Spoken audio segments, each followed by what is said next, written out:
How to recolor single color STL files without repainting in Orca Slicer.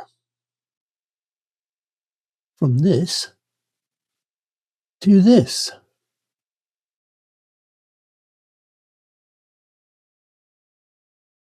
Hello, thanks for joining me. I found this little tip on YouTube a little while ago and I'm blowed if I can remember where I got it from.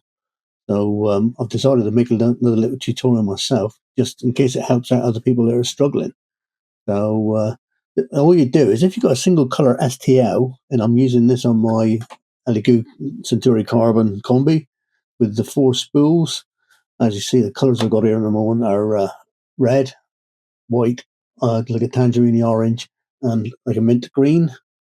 So if you want to change the colour of the whole thing without having to faff around with repainting or colour painting or anything like that, select the STL, and then all you have to do is go to your keyboard and tap the number of the colour you want. So, for instance, if I tap 1 is red, 2 is white, 3 is orange, and 4 is mint green.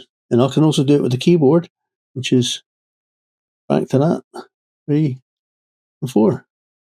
So that makes it just so much easier just for recoloring. So if you don't want to faff around, make it all single color before you even start trying to paint.